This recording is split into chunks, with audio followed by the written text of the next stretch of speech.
La noche en que Celestina lo perdió todo, no hubo relámpagos ni truenos que anunciaran la tragedia. Solo el pesado y cruel silencio del Hospital Rural de San Miguel del Valle, ese silencio que se impone cuando los médicos dejan de correr y las enfermeras bajan la mirada.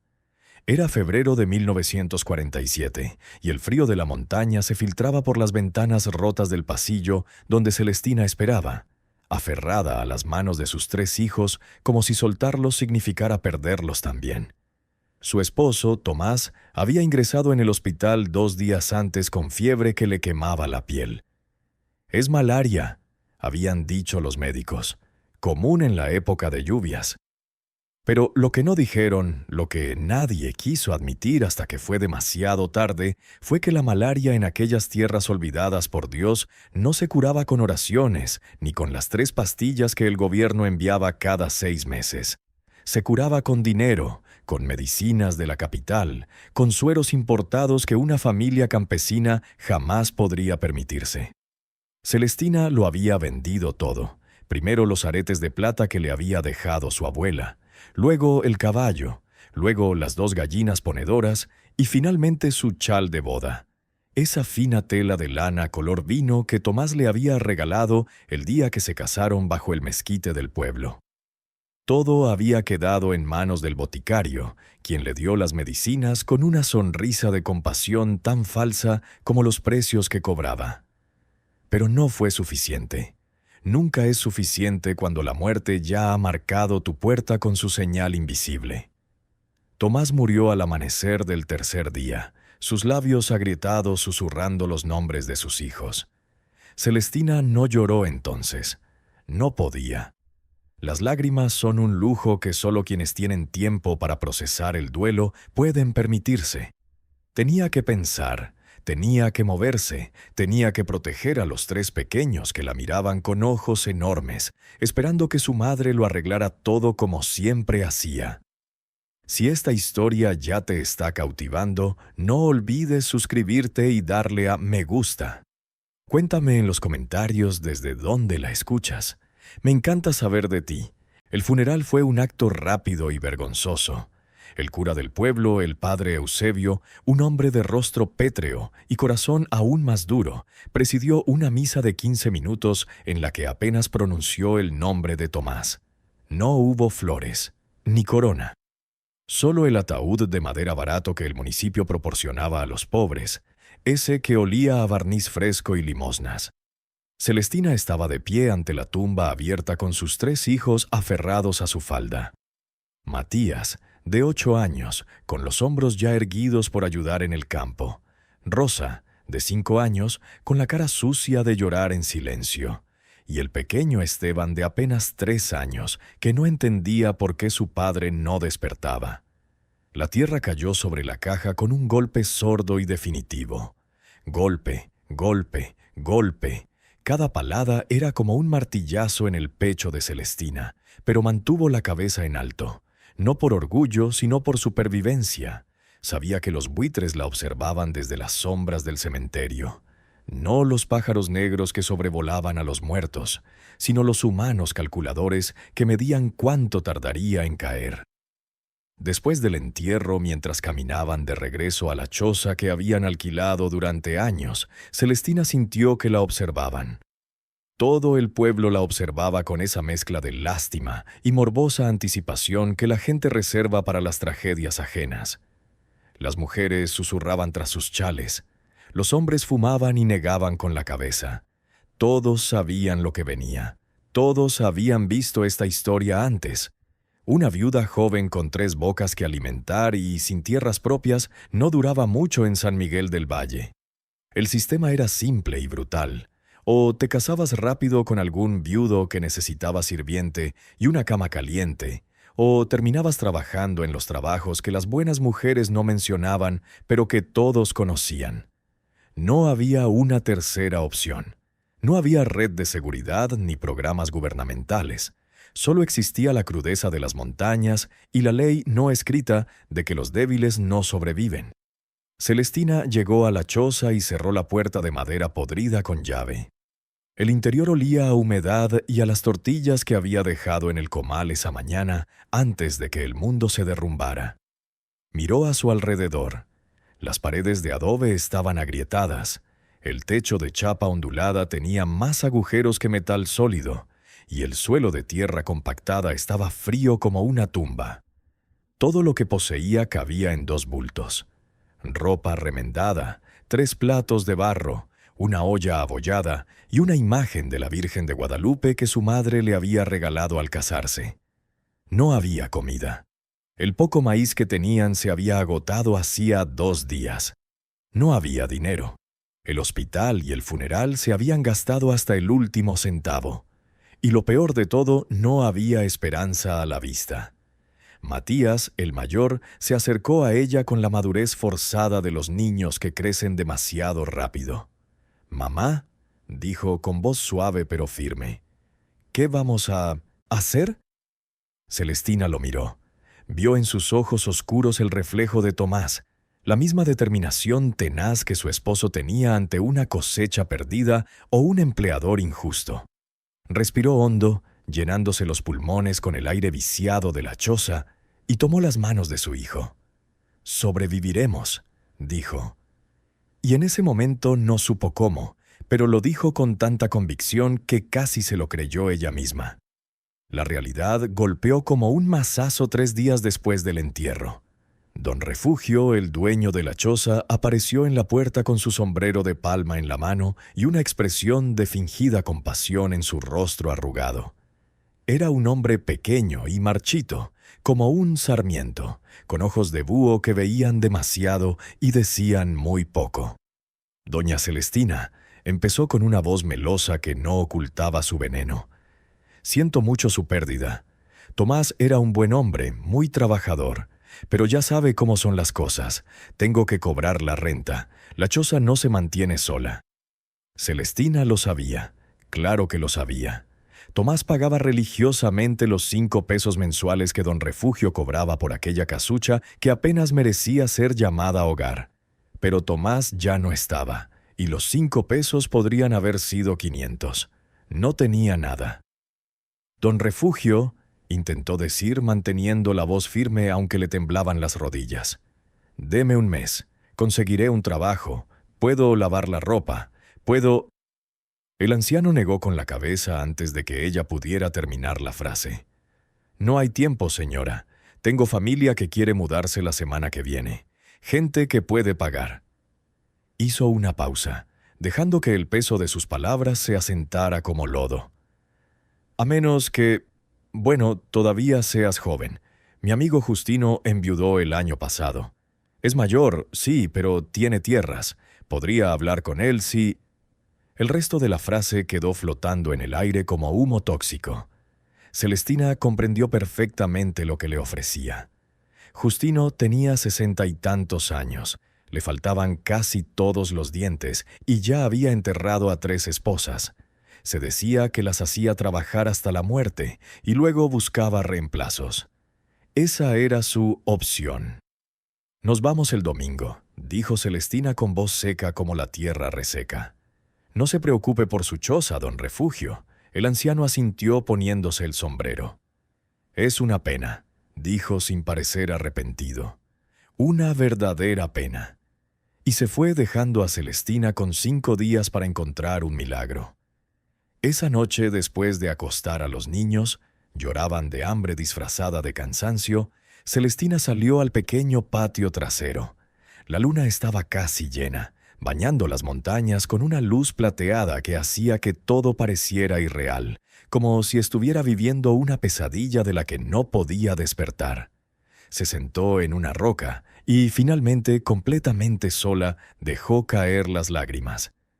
Lloró por Tomás, por su risa fácil y sus manos fuertes que nunca volverían a abrazarla.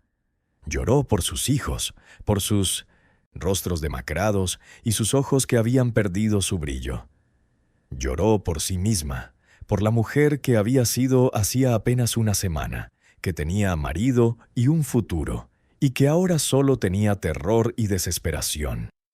Pero llorar, como todo en la vida de los pobres, es un lujo limitado. Después de 10 minutos, se secó la cara con la manga rota de su vestido y volvió a entrar. Llorar no alimentaba a sus hijos. Llorar no pagaba el alquiler. Necesitaba un plan. Los siguientes 4 días fueron un torbellino de humillaciones. Celestina tocó todas las puertas del pueblo buscando trabajo. Se ofreció a lavar, planchar, cocinar, limpiar, lo que fuera. Las respuestas eran todas variaciones del mismo rechazo. No tenemos trabajo. Ya tenemos a alguien que nos ayude. Quizás más adelante. Algunas mujeres fueron educadas en su negativa. Otras simplemente le cerraron la puerta en las narices. Y los hombres la miraban de una manera que le helaba la sangre, con esa sonrisa que decía: «Sé lo desesperada que estás y sé exactamente lo que harías por dinero». El viernes por la tarde, sin otra opción y con los niños sin haber comido más que tortillas rancias y agua azucarada durante 2 días, Celestina se encontró caminando por el mercado con el estómago y el alma aún más vacíos. Pasó por el puesto de Don Chava, el comerciante de semillas que también operaba como banco informal del pueblo, prestando dinero a tasas exorbitantes. Estaba a punto de pasar cuando oyó voces. Don Chava hablaba con otro hombre, un ranchero de aspecto próspero a quien Celestina no conocía. «Te digo que no la querría ni aunque fuera gratis», dijo el ranchero escupiendo al suelo. «Esa cabaña está maldita, Chava. Ya perdí a 2 peones que intentaron quedarse allí. Uno huyó en plena noche gritando como un loco que había voces bajo tierra. El otro simplemente desapareció. Su ropa se quedó en la casa, pero a él se lo tragó el arbusto o lo que sea que viva allí». Don Chava rió nervioso. «Es solo superstición, compadre. Los peones le temen a su propia sombra». Supersticiones o no, nadie quiere vivir allí. Está a 5 kilómetros del pueblo en medio de la nada. Dicen que solía ser un cementerio indígena, que la tierra está maldita. Solo quiero deshacerme de él. Si conoces a alguien lo suficientemente desesperado o insensato, lo regalaré. Solo asegúrate de que se responsabilice y no venga a llorar después». Celestina se detuvo en seco. Su corazón, que llevaba días latiendo lentamente, de repente empezó a latir con fuerza. Una cabaña. Libre. Lejos del pueblo, lejos de miradas indiscretas, lejos de don Refugio y Justino, el viejo verde. Se acercó a los hombres antes de que su cerebro pudiera decirle que se detuviera, antes de que el miedo pudiera alcanzarla. «Disculpe», dijo con voz más firme de lo que parecía. «No quería oír, pero ¿dijo que tenía una cabaña disponible?» El ranchero la miró de arriba abajo, evaluándola con ojos expertos que reconocieron de inmediato su desesperación. «Eres la viuda de Tomás, ¿verdad? La que busca dónde quedarse». En los pueblos pequeños no había secretos. Todos lo sabían todo. «Sí, señor. Tengo 3 hijos y necesitamos un lugar». El hombre intercambió una mirada con don Chava. Una mirada que decía claramente: «Esta pobre mujer no sabe en qué se está metiendo». Pero luego se encogió de hombros con indiferencia. «Mira, niña, voy a ser sincero contigo porque no quiero que luego vengas a llorar. Esa cabaña que tengo está en la colina de la Bruja, pasando el arroyo seco. Es de piedra, sólida, tiene techo y hasta un pozo. Pero…» hizo una pausa dramática. «Dicen que está embrujada, que por la noche se oyen voces, gritos que salen de debajo de la tierra. Mis trabajadores no duran ni una noche allí. Si la quieres, es tuya, sin papeles, sin alquiler, sin nada. Toma tus cosas y vete. Pero no me vengas luego diciendo que los espíritus te asustan o que tus hijos ven cosas». Celestina sintió un escalofrío recorrerle la espalda. Voces subterráneas, gritos, maldiciones. Su mente racional le gritaba que corriera, que esto era una trampa, que había razones por las que nadie quería este lugar. Pero su mente racional estaba siendo estrangulada por la desesperación. Tenía 2 días para salir de la choza. No tenía dinero, ni trabajo, ni opciones. Entre los brazos del viejo Justino y una cabaña supuestamente embrujada, la elección era obvia. «Me lo llevo», dijo. Y con esas palabras selló su destino. El ranchero llamado don Severiano pareció genuinamente sorprendido. «¿Estás segura, muchacha? No estoy bromeando». «Estoy seguro. Los muertos no me dan miedo, señor. Son los vivos los que muerden». Don Severiano soltó una risa seca. «Tienes razón en eso». Metió la mano en el bolsillo y sacó una llave grande y oxidada. «Toma. La cabaña está abierta de todos modos. La llave solo sirve para el sótano trasero. Dejé algunas herramientas y leña ahí dentro. Lo que encuentres es tuyo, y que Dios te acompañe, porque lo vas a necesitar». Celestina tomó la llave. El metal estaba frío y pesado en su palma. Sintió como si acabara de recibir la llave no de una casa, sino de un ataúd. Pero era su ataúd, y nadie podía sacarla de él. «Gracias», dijo simplemente. Esa noche se lo contó a sus hijos. Matías frunció el ceño preocupado. «¿Una cabaña embrujada, mamá? ¿No hay otro sitio?» Rosa se aferró a su brazo. «Tengo miedo». Esteban, el pequeño, simplemente la miraba con esos ojos enormes que confiaban completamente en que mamá sabía qué hacer. Celestina los abrazó a los tres. «Los fantasmas no existen, mis amores. La gente inventa historias porque le teme a la oscuridad. No tenemos miedo, ¿verdad? Somos fuertes, somos familia. Y mientras estemos juntos, nada podrá hacernos daño». Oró para que esas palabras fueran ciertas. El domingo al amanecer, antes de que el pueblo despertara del todo para presenciar su vergüenza, Celestina cargó todo lo que poseían en una carretilla prestada. Los 2 bultos de ropa, la olla, los platos y la imagen de la Virgen envuelta en un paño limpio. No tenían nada más. Una vida entera reducida a lo que cabía en una carretilla tambaleante con una rueda que chirriaba como un alma en pena. Matías avanzó con fuerza, sus delgadas piernas temblando por el esfuerzo. Rosa cargó al pequeño Esteban a la espalda, atado con un rebozo como hacen las mujeres del campo. Y Celestina llevaba en brazos una bolsa con lo último que les quedaba: medio kilo de frijoles, un poco de sal y 3 velas benditas que había guardado para emergencias. El camino al Cerro del Brujo era exactamente como lo había descrito don Severiano: aislado, accidentado y cada vez más inquietante a medida que se alejaban del pueblo. El sendero serpenteaba entre matorrales de mezquites espinosos y chumberas que parecían querer atraparlos con sus brazos espinosos. El sol de febrero, débil, luchaba por abrirse paso entre las nubes bajas y grises que prometían lluvia.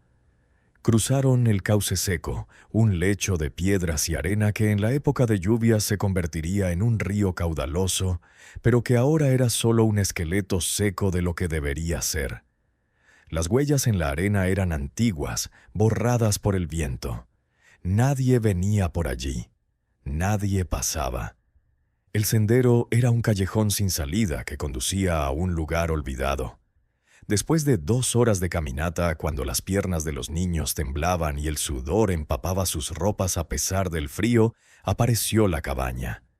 Se alzaba al pie de la colina, medio oculto por nudosos mezquites que parecían dedos artríticos intentando ocultarlo. Era de piedra, como había dicho don Severiano, con gruesos muros de cantera que antaño habían sido encalados, pero ahora estaban manchados de musgo y humedad. El techo era de vigas de madera y tejas rojas, algunas rotas o faltantes, pero la mayoría intactas. Había 2 ventanas con contraventanas de madera colgando de bisagras oxidadas, y una pesada puerta de roble entreabierta, meciéndose suavemente con la brisa, como invitándolos a entrar. Lo primero que impactó a Celestina no fue el aspecto de la cabaña, sino el silencio. Un silencio absoluto, antinatural. No había pájaros, ni insectos, ni siquiera el viento hacía ruido como si temiera despertar a alguien dormido. «Mamá», susurró Rosa, «no me gusta este lugar». «Es solo una casa vieja», dijo Celestina con una seguridad que no sentía. Necesita una limpieza, eso es todo. Se acercaron lentamente. La hierba alrededor de la cabaña estaba cubierta de maleza, casi hasta las rodillas, y había zonas donde la tierra había sido removida, como si algo o alguien hubiera estado cavando. Celestina empujó la puerta. Las bisagras crujieron con un sonido que bien podría haber sido un lamento humano. El interior estaba oscuro a pesar de la hora. Olía a humedad, moho y a algo más que no lograba identificar. Algo viejo y orgánico, como tierra recién excavada. Dejó que sus ojos se acostumbraran a la tenue luz. La cabaña era más grande de lo que parecía desde fuera. Tenía una sala principal con una chimenea de piedra que dominaba una pared, una pequeña cocina con estufa de leña y dos puertas que presumiblemente daban a las habitaciones traseras. El suelo era de piedra plana, frío incluso a través de sus sandalias. Las paredes estaban desnudas, salvo por manchas oscuras que podrían haber sido de hollín, moho o algo peor. En una esquina, un mueble viejo yacía volcado. En otra, una silla con una pata rota. Señales de que la última persona que estuvo allí se fue apresuradamente. «Matías, abre las ventanas», ordenó Celestina con voz firme, intentando imponer normalidad a la situación profundamente anormal. «Necesitamos luz y aire fresco». El chico obedeció, forcejeando con las persianas hinchadas hasta que finalmente cedieron con un crujido. La luz del día entró a raudales, revelando más detalles. Gruesas telarañas, como encajes, colgaban de las vigas. Había huellas en el suelo polvoriento, pero no eran de botas humanas. Eran marcas de arrastre, largas huellas, como si alguien hubiera tirado de algo pesado. Celestina sintió un nudo en el estómago, pero lo ignoró. No podía permitirse el lujo de tener miedo. El miedo era un lujo. Pasaron la tarde limpiando. Barrieron la suciedad acumulada, mataron arañas del tamaño de monedas e intentaron que el lugar pareciera menos una tumba y más un hogar. Encontraron pequeños tesoros. Una escoba vieja pero funcional, algunos platos dejados en la cocina, una lámpara de aceite sin aceite. El sótano trasero, cerrado con la llave oxidada que le había dado don Severiano, contenía justo lo que le habían prometido. Herramientas viejas, un hacha desportillada y un montón de leña seca cubierta con una lona. Había algo más. Una trampilla en el suelo del sótano, asegurada con un grueso candado oxidado que la convertía en una masa sólida de metal. Celestina miró fijamente la trampilla, con un escalofrío recorriéndole la espalda. ¿Qué había ahí abajo? ¿Un sótano? ¿Una bodega subterránea? ¿O algo más? «No la abras, mamá», dijo Matías detrás de ella leyéndole el pensamiento. Le temblaba un poco la voz. «Sea lo que sea, dejémosla cerrada». Celestina asintió. El chico tenía razón. Hay puertas que es mejor dejar cerradas. Al anochecer habían hecho lo que pudieron. La cabaña estaba limpia, al menos superficialmente. Habían encendido un fuego en la chimenea con leña del sótano, y el calor había empezado a disipar parte de la humedad que impregnaba las paredes. Comieron un puñado de frijoles cocidos con sal, racionando cuidadosamente lo poco que tenían. Los niños estaban exhaustos. Celestina improvisó camas con las mantas que habían traído, colocándolas en una de las habitaciones traseras que había limpiado a Placetasetacianacia, fondo. Rosa y Esteban se durmieron casi al instante, agotados por el miedo y la caminata. Matías luchó contra el sueño, intentando ser el hombre de la casa, pero finalmente sus ojos también se cerraron. Celestina se quedó sola en la sala principal, sentada en el suelo frente a la chimenea. Las llamas proyectaban sombras danzantes en las paredes de piedra. Afuera el viento había empezado a soplar, haciendo crujir los árboles y la casa crujir como un ser vivo. Intentó convencerse de que habían hecho lo correcto. Esta cabaña era fría y aislada, sí, pero era suya. Nadie vendría a cobrarles la renta. Nadie vendría a ofrecerles matrimonios forzados. Estaban solos, pero estaban juntos. Entonces lo oyó. Al principio pensó que era el viento. Un gemido sordo que parecía venir de todas partes y de ninguna, pero luego el sonido se volvió más definido, más claro. No era el viento. Fue un grito apagado y lejano llegó desde abajo, desde debajo del suelo de piedra. Celestina se quedó paralizada, con el corazón latiendo con fuerza. El grito volvió a oírse. Ahora era inconfundible. Una voz humana, o algo que imitaba una voz humana, clamando desde las profundidades de la tierra. ¡Ayuda! La palabra fue apenas un susurro, traída desde un lugar imposible. Pero Celestina la oyó con perfecta claridad. Le temblaban las manos. Miró hacia el sótano, donde la trampilla estaba cerrada. El sonido definitivamente venía de allí, de abajo. Don Severiano tenía razón. No era superstición. Algo o alguien estaba debajo de esta cabaña y acababa de despertar. Los primeros 3 días en la cabaña del Cerro del Brujo fueron una prueba de resistencia tanto mental como física. Durante el día, con la luz del sol filtrándose por las ventanas y el canto ocasional de algún pájaro valiente que se atrevía a acercarse, el lugar parecía una casa vieja y abandonada. Celestina y los niños establecieron una rutina que imitaba la normalidad. Despertar con el sol, comer el escaso desayuno de frijoles y tortillas que Celestina lograba preparar con lo poco que tenían, limpiar y reparar lo que podían. Matías resultó ser invaluable. Con la tenaz determinación de un niño que perdió la infancia demasiado pronto, trabajó junto a su madre reparando ventanas rotas, rellenando grietas en las paredes con barro y paja y cortando leña con el hacha sin filo que don Severiano les había dejado. Le salieron ampollas en las manos que reventaban y sangraban, pero nunca se quejó. Rosa cuidaba a Esteban con una ternura maternal desgarradora.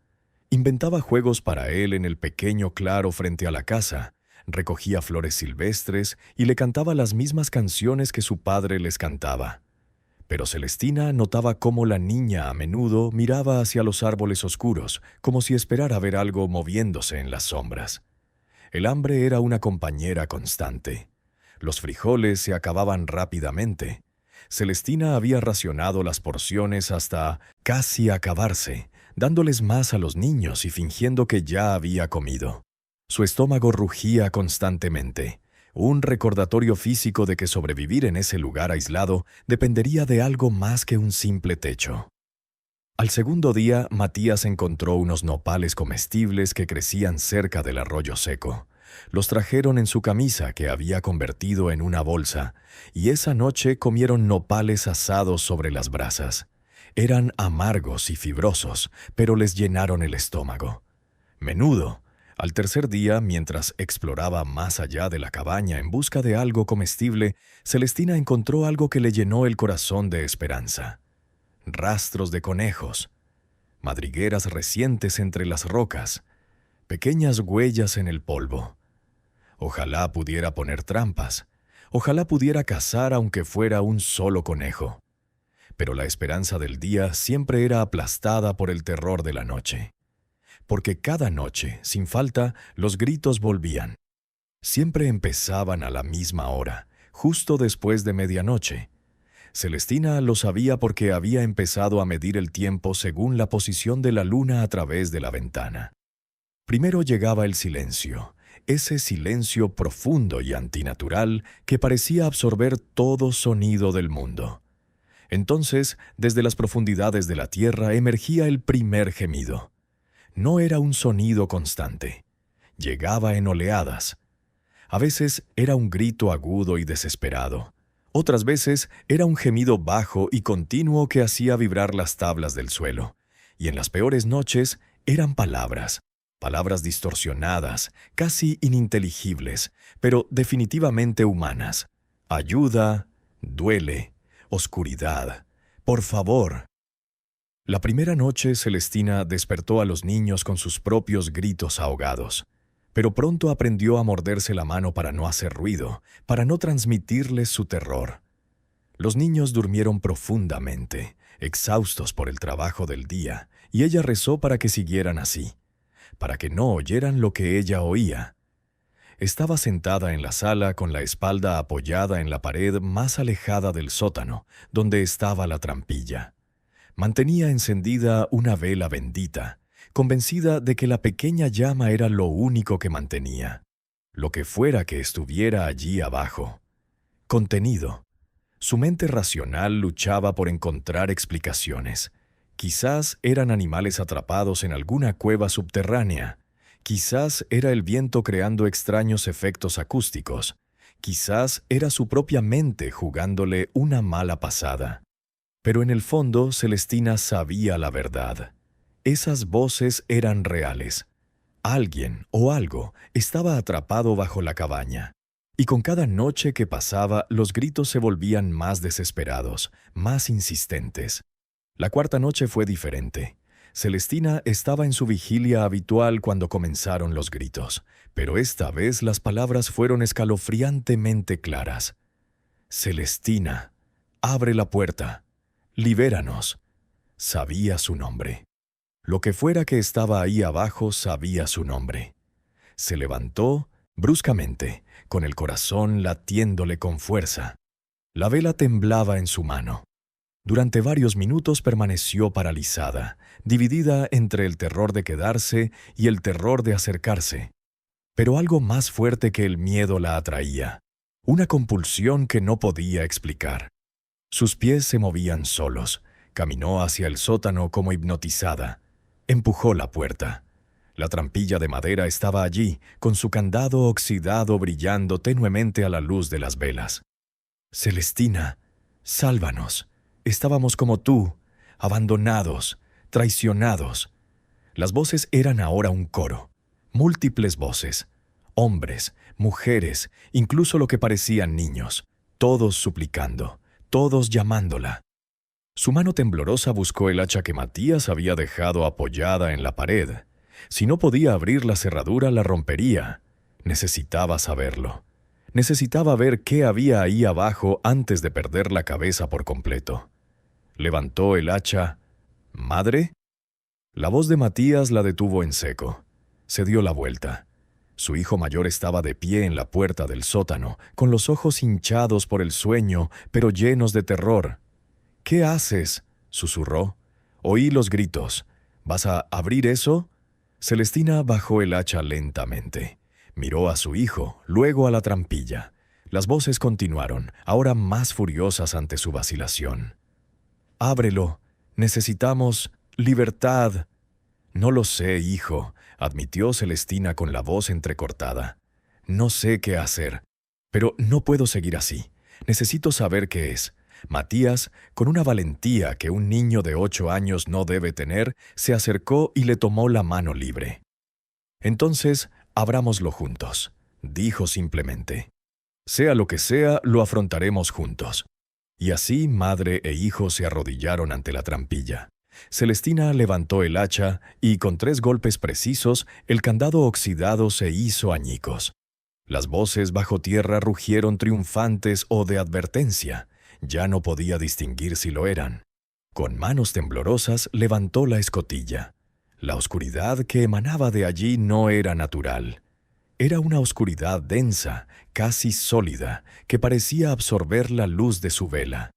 Y el olor...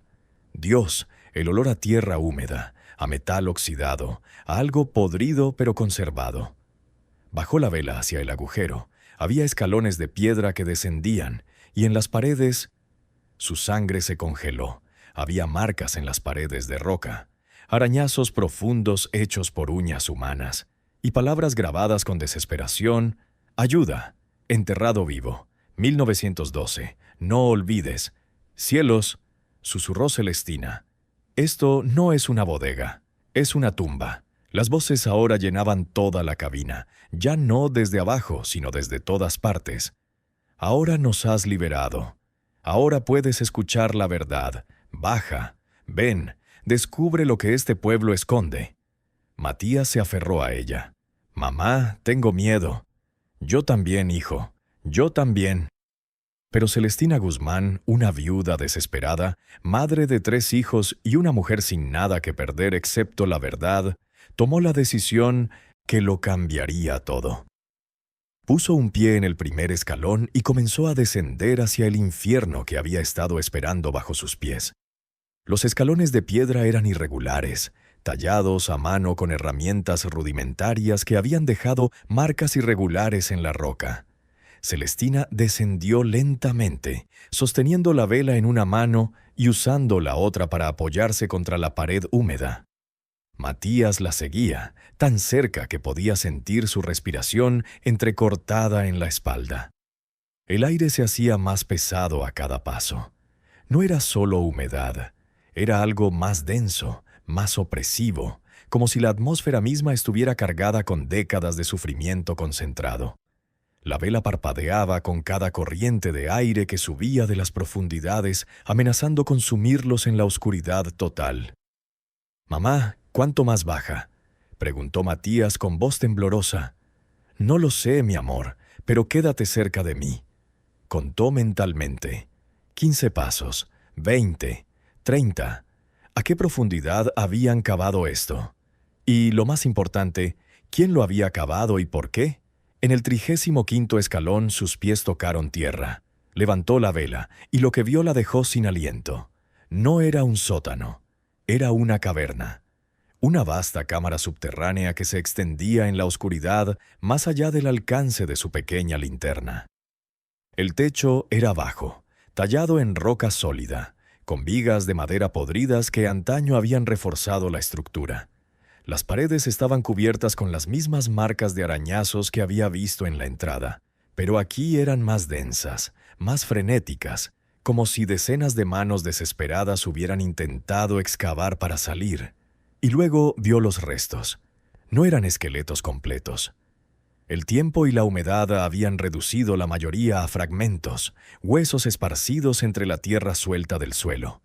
Pero había suficientes. Cráneos con las cuencas vacías mirando hacia arriba, costillas que sobresalían de montículos de tierra, manos esqueléticas que parecían aún anhelar una libertad que nunca llegó. «Dios misericordioso», susurró Celestina, haciendo la señal de la cruz con mano temblorosa. Matías gimió detrás de ella. Celestina lo atrajo hacia sí, tapándole los ojos, aunque sabía que ya había visto demasiado. Pero los huesos no eran lo peor. Lo peor eran los objetos que quedaban con ellos. Zapatos de cuero podridos, demasiado pequeños, muñecas de trapo desintegradas, una Biblia hinchada por la humedad con las páginas pegadas, y cadenas de hierro oxidadas que aún rodeaban algunos esqueletos, sujetas a argollas clavadas en las paredes de roca. Esto no era una tumba, era una prisión. Un calabozo donde encerraban a la gente y la dejaban morir. Las voces que la llamaban se silenciaron en cuanto descendió. Ahora solo se oía el goteo constante del agua en algún lugar de la caverna y la respiración agitada de Matías. Celestina se obligó a adentrarse más, pasando entre los restos con reverencia, buscando algo que le indicara el horror que había ocurrido allí. La luz de su vela cayó sobre algo que sobresalía de la pared. Se acercó. Era una placa de metal, oxidada pero con letras aún legibles grabadas con un cincel. San José Mine, Property of Hacienda Montenegro, 1910. Una mina. Esto había sido una mina, y entonces las piezas empezaron a encajar en su mente como un rompecabezas macabro. La fecha en las paredes, 1912. La finca Montenegro. Los esqueletos encadenados, las marcas de arañazos desesperados. Si esta historia te tiene al borde del asiento, asegúrate de suscribirte y activar las notificaciones para no perderte ninguna historia como esta. Tu apoyo significa todo para mí. Su mente se desvió hacia las historias que había escuchado de niña, susurradas por los ancianos del pueblo cuando se suponía que los niños no debían escuchar. Historias sobre la revolución, sobre las haciendas que explotaban a los trabajadores como esclavos. Historias sobre una mina que se derrumbó durante el levantamiento de 1912, enterrando a docenas de trabajadores. Pero esas historias siempre decían que fue un accidente, un trágico colapso durante el combate entre revolucionarios y tropas federales. Las cadenas en las paredes contaban una historia diferente.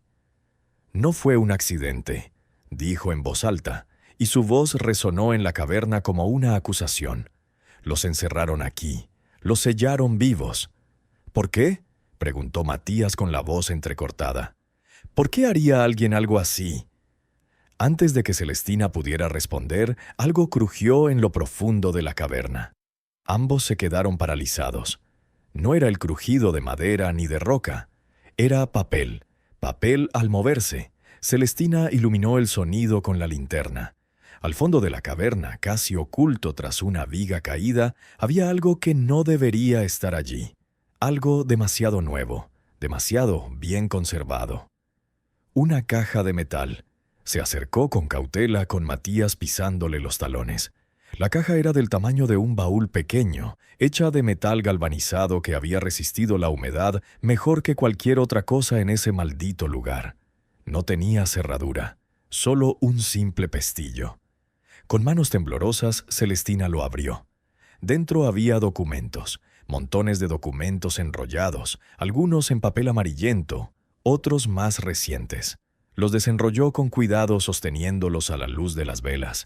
Eran registros, registros de minas, fechas, nombres, cantidades, pero no eran registros de producción mineral, eran registros de personas, nombres y fechas de trabajadores desaparecidos. Familias enteras, hombres que habían pedido mejores salarios, mujeres que se habían quejado del trato, niños que habían intentado escapar. Todos meticulosamente enumerados con una nota al lado de cada nombre. Listo, MSJ San José Mine. Celestina sintió ganas de vomitar. Había docenas de nombres, quizás cientos. Años de asesinatos sistemáticos documentados con la precisión de un contador. Y en el fondo de la caja, envuelto en tela encerada, había un libro de contabilidad. Lo abrió y las páginas revelaron algo que le hizo hervir la sangre. No eran solo registros de asesinatos, eran registros de pagos. Pagos hechos por familias adineradas de San Miguel del Valle a los dueños del rancho Montenegro para deshacerse de personas problemáticas, deudores que no podían pagar, rivales comerciales, amantes inconvenientes, incluso esposas que sabían demasiado. Allí estaban los nombres de los pagadores, escritos con tinta negra clara. Don Refugio Salazar, el mismo don Refugio que le había cobrado alquiler, quien ahora era considerado un anciano respetable en el pueblo. Padre Eusebio Garza, el sacerdote que había oficiado el apresurado funeral de Tomás. Don Severiano Robles, el hombre que le había dado esta cabaña, sabiendo perfectamente lo que había debajo. Todos ellos, los pilares de la comunidad, los hombres respetables, todos cómplices de asesinatos en masa. «¿Madre de Dios?», susurró Celestina. Le temblaban tanto las manos que casi dejó caer los documentos. Por eso nadie quiere esta tierra, no por fantasmas, sino por culpa. Comprendió entonces por qué don Severiano le había cedido la cabaña con tanta facilidad. Pensó que una viuda pobre y desesperada moriría allí tranquilamente, llevándose consigo los secretos. O que enloquecería como los demás peones, huyendo y siendo tachada de supersticiosa. Nunca esperó que ella abriera la trampilla. Nunca esperó que ella encontrara la evidencia. Un sonido repentino la sobresaltó. Pasos. Pasos en los escalones de piedra que bajaban. Celestina apagó la vela de un soplo, sumiendo la caverna en una oscuridad absoluta. Tiró a Matías tras una viga caída, tapándole la boca con la mano. Podía sentir el corazón del niño latiendo contra su pecho como un pájaro enjaulado. Los pasos eran lentos, cautelosos. Quienquiera que descendía llevaba su propia luz, pues un resplandor anaranjado comenzó a iluminar la caverna desde los escalones. Celestina contuvo la respiración. ¿Era don Severiano? ¿Había venido para asegurarse de que los secretos permanecieran enterrados? Pero la figura que emergió de la escalera no era don Severiano. Era una mujer mayor, encorvada por la edad, con el pelo canoso recogido en un moño apretado, vestida completamente de negro como las viudas de antaño. Llevaba una lámpara de aceite en una mano y un rosario en la otra. Celestina la reconoció. Era doña Petra, la curandera del pueblo que vivía en las afueras, la mujer a la que todos consultaban por sus dolencias, pero de quien también murmuraban que estaba medio loca, que hablaba con los muertos. La anciana se detuvo al pie de la escalera, mirando directamente hacia donde se escondían Celestina y Matías. «Puedes salir, niña», dijo con una voz sorprendentemente firme para su edad. «Sé que estás ahí, y sé que has encontrado lo que han estado ocultando durante 33 años». Celestina dudó, pero algo en la voz de la mujer no sonaba amenazante. Se levantó lentamente, manteniendo a Matías detrás de ella. «¿Quién eres?», preguntó, aunque ya lo sabía. «¿Qué haces aquí?». Doña Petra se adentró en la caverna moviendo la lámpara para iluminar los esqueletos dispersos. Su rostro arrugado no mostraba sorpresa, solo una profunda y antigua tristeza. «Vengo cada mes», dijo simplemente, «a orar por las almas que nunca recibieron un entierro cristiano, a pedirles perdón en nombre de un pueblo que eligió olvidar». «Lo sabías», acusó Celestina. «Todo este tiempo sabías lo que había aquí». «Todos lo sabíamos», respondió doña Petra con amargura. «Al menos los viejos, los que éramos jóvenes cuando ocurrió. Pero hablar era unirse a los muertos, así que guardamos silencio. Y con cada año de silencio la culpa se hacía más pesada. Se movió entre los huesos con una familiaridad escalofriante, deteniéndose frente a un pequeño esqueleto con los restos de un vestido de niña todavía adheridos a los huesos. Esta era Lupita. Tenía 7 años. Su padre le debía a don Refugio 3 meses de renta. El terrateniente le ofreció perdonarle la deuda si la aceptaba como sirvienta. A doña Petra se le quebró la voz. El padre se negó. Una semana después, los 3 desaparecieron. Oficialmente huyeron de noche, pero yo los vi. Vi a los hombres del terrateniente llevárselos en una carreta, directos a esta mina. Dirigió la luz hacia otro conjunto de restos. Ese era Jacinto, el líder obrero que intentó organizar una huelga. Ese de allá era el maestro que empezó a enseñar a leer a los hijos de los campesinos, llenándoles la cabeza de ideas peligrosas sobre derechos. Continuó nombrando a los muertos uno por uno. Cada esqueleto tenía una historia. Cada historia era un asesinato. Y cada asesinato había sido borrado del registro oficial con dinero y silencio. Cuando llegó la revolución en 1912, continuó doña Petra, los terratenientes sabían que perderían su poder, así que sellaron la mina con todos los prisioneros dentro, derrumbaron la entrada principal con dinamita, dejando solo esta trampilla que escondieron bajo la cabaña del capataz. Pensaron que nunca la descubrirían. «Pero tú sabías dónde estaba», dijo Celestina. La anciana asintió. «Yo era la esposa del capataz. Vi lo que hicieron. Escuché los gritos durante días hasta que finalmente cesaron». Sus ojos se llenaron de lágrimas. «Mi esposo enloqueció de culpa. Se ahorcó de una viga en esta misma cabaña 3 meses después. Pero antes de morir, me hizo jurar guardar el secreto, para proteger a nuestros hijos del destino de quienes están aquí abajo». ¿Y lo hizo? La voz de Celestina estaba cargada de juicio. Guardó el secreto mientras las familias de estas personas pasaron décadas sin saber qué les había pasado.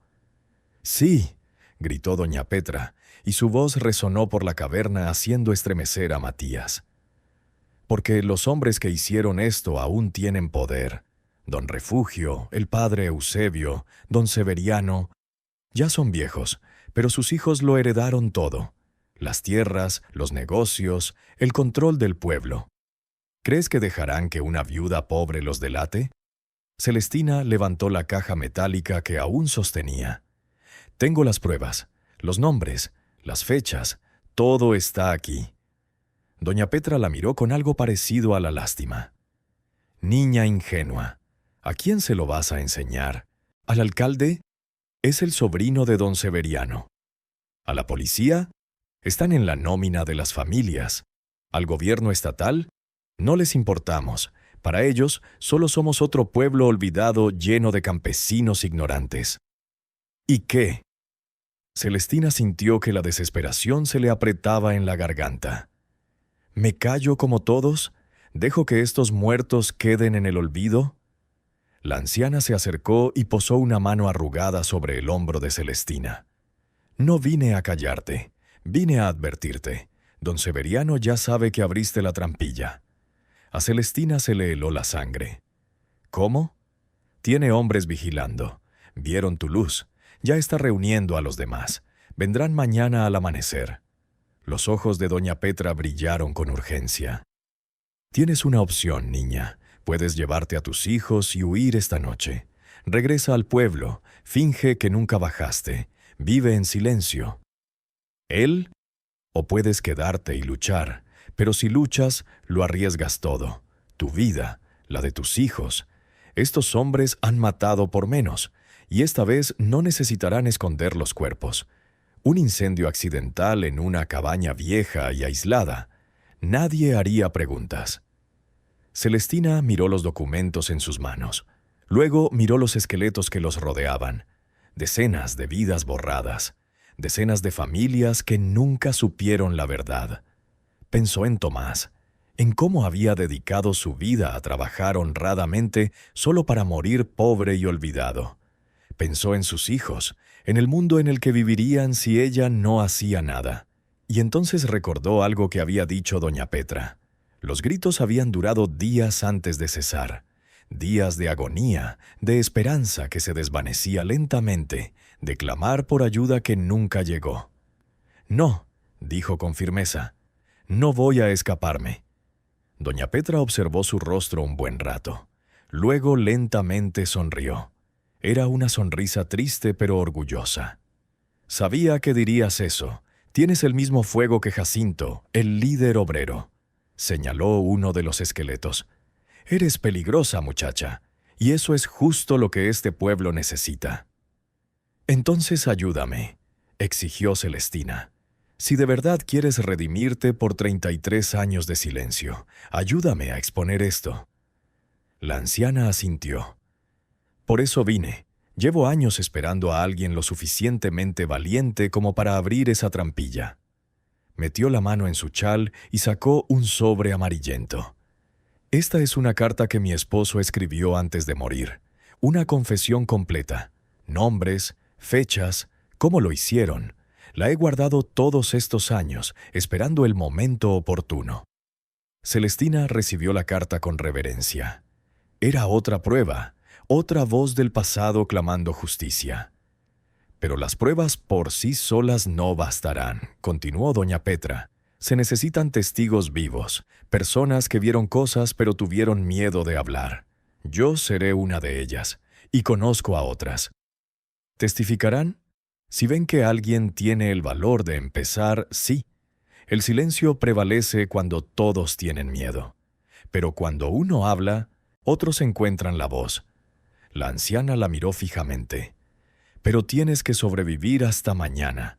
Don Severiano vendrá con sus hombres al amanecer. No podemos permitir que te silencien». Durante la siguiente hora, las dos mujeres y Matías trabajaron con frenética urgencia. Primero sacaron todos los documentos de la caja metálica y los envolvieron en la tela encerada.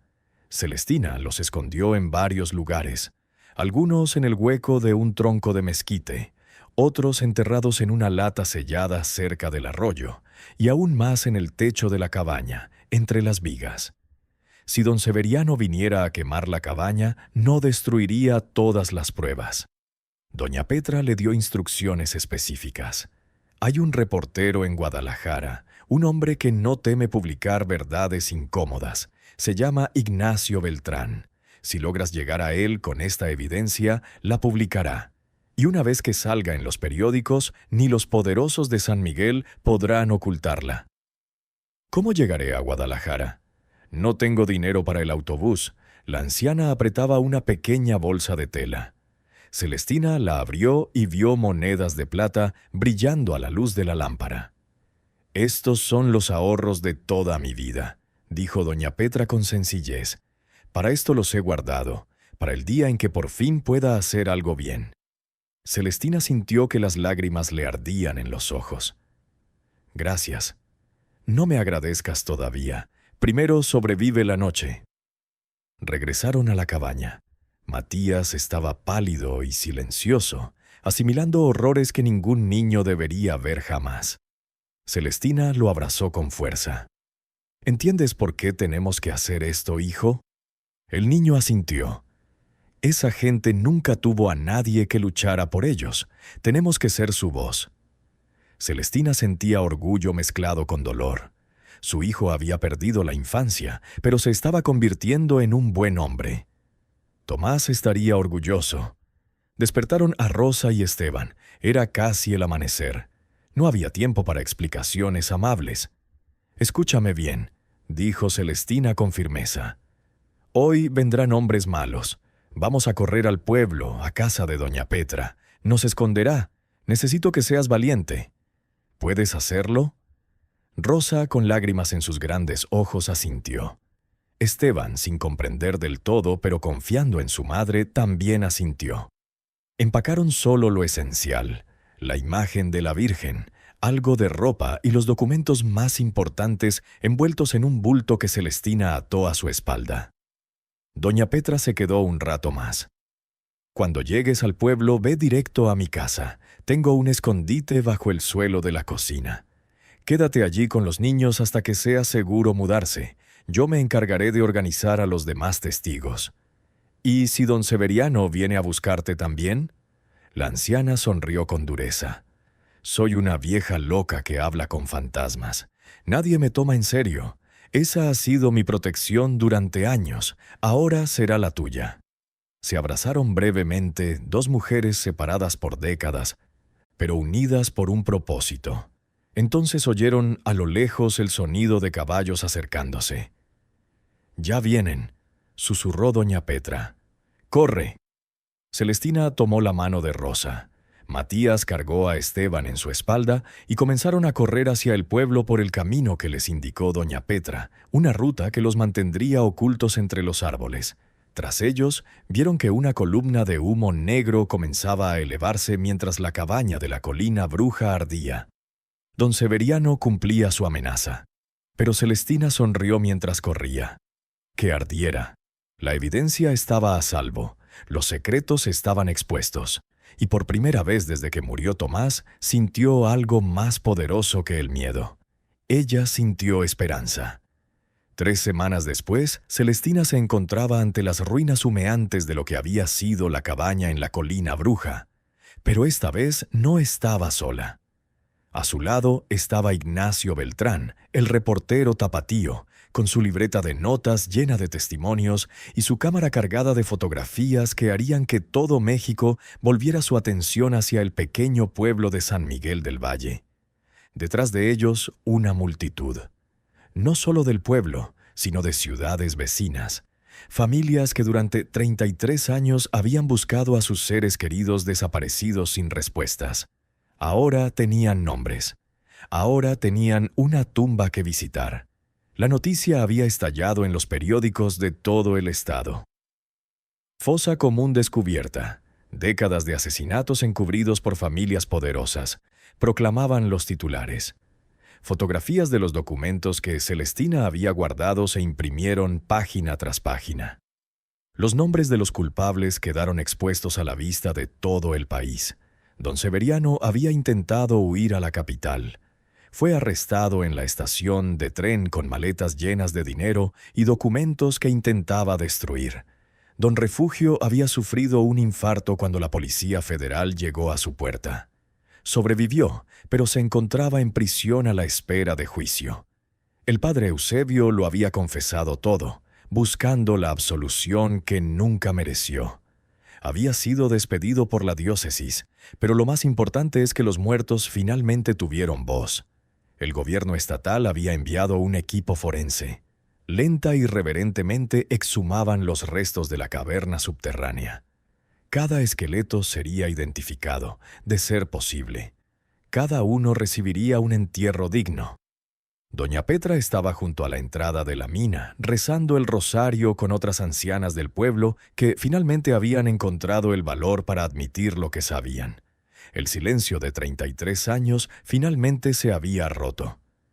«¿Cómo te sientes?», le preguntó Ignacio a Celestina. Miró a sus 3 hijos. Matías, Rosa y Esteban ayudaban a distribuir agua a familias que esperaban noticias de sus seres queridos. El menor, Esteban, le había dado su cantimplora a una anciana que lloraba, sosteniendo una fotografía amarillenta de un hijo que había desaparecido décadas atrás.